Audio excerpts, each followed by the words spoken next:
Hey everybody, it's Lori. It's Wednesday, and I just thought I would pop in and see how your day's going. I want to tell you how my day's going. I'm sitting out on the back patio now, so it's going better. Let me move this way so you can see. See that speaker up there? There's a little baby bird, or not a baby bird, it's a mama bird sitting on a nest. So that's kind of fun. I told my husband Adam not to turn the music up too loud because we didn't want to crack the eggs open before it's time. I don't know if that can happen, but you know, it'd also not be very peaceful. So this morning I went out to the vet with my animals. One cat, Big Fat Bosco, needed a wellness check and some shots.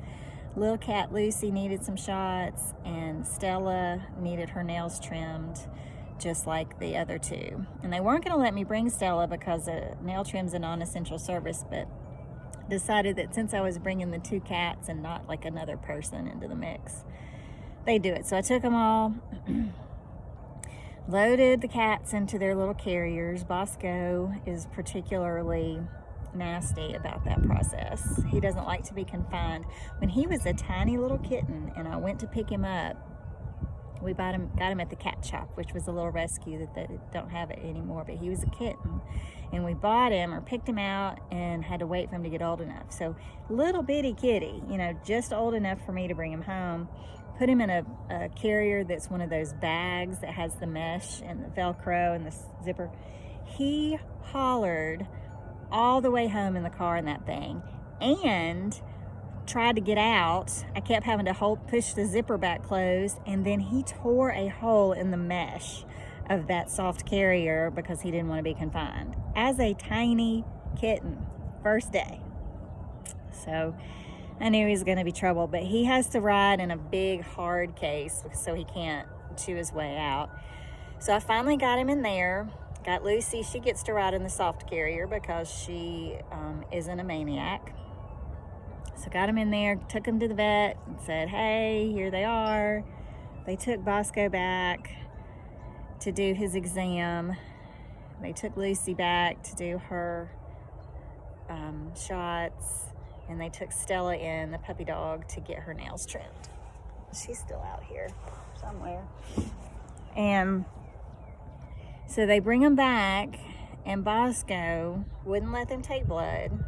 He barely let them cut his nails, and then Stella hardly would let them cut her nails. So I get my bill because they come to the car, they get your animals, they go back in. The vet comes out and stands like 10 feet away, talks to you about them, and then goes back in. And so then they give you your little bill and you leave, and then I have to call and pay. Hadn't done that yet. So I'm looking at my bill and I see the charge for the exam for Bosco. I see the charge for the shots, and then there's 3 nail trims listed.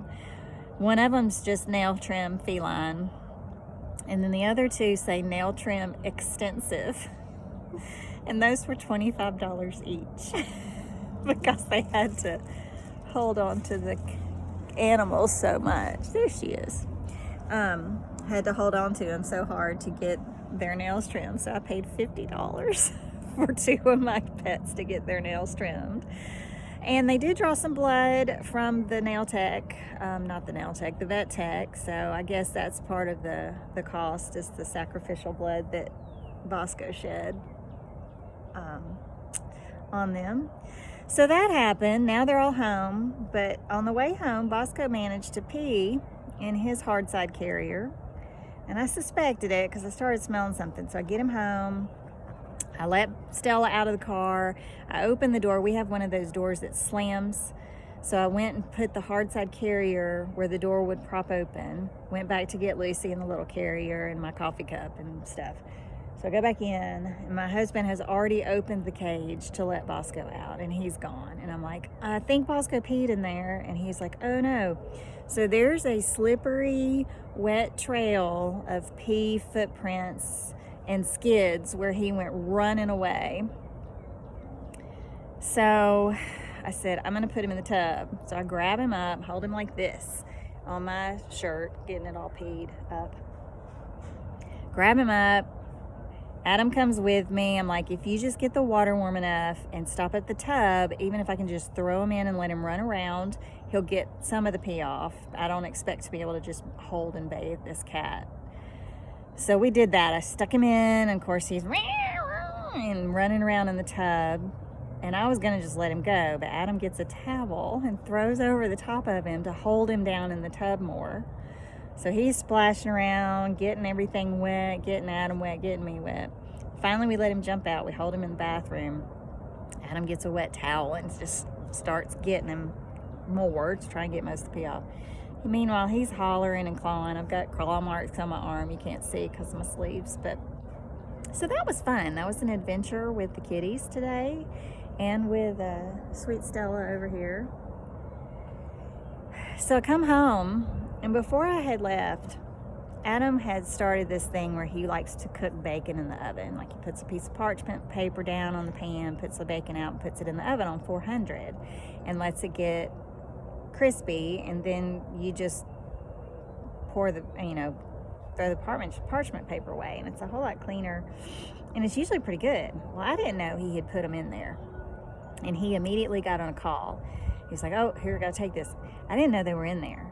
So I'm smelling bacon, not thinking anything of it, because I know our Andrew had come down and fixed bacon in the microwave. Then I started smelling burned bacon. So I go and look in the oven, and the bacon is black and crispy and oily. So I'm like, great, pull it out. I put it on paper towels just to see, is this going to be salvageable? Because I like well done stuff. I like well done bacon. It won't even drain. Like, the oil's just puddled on top of it because it's that crispy. It's no longer porous. So we have super black crispy bacon that I left out. So I come back from the vet. This is where I'm going with that. Come back from the vet. House stinks like burnt bacon. So right now I'm out on the patio because I have opened all the windows up and turned on the stove fan that's like super loud. I put it on high. Turn on the ceiling fans, just kind of trying to get de-baconate my house. So I'm sitting out on the patio while that happens. How's your day going?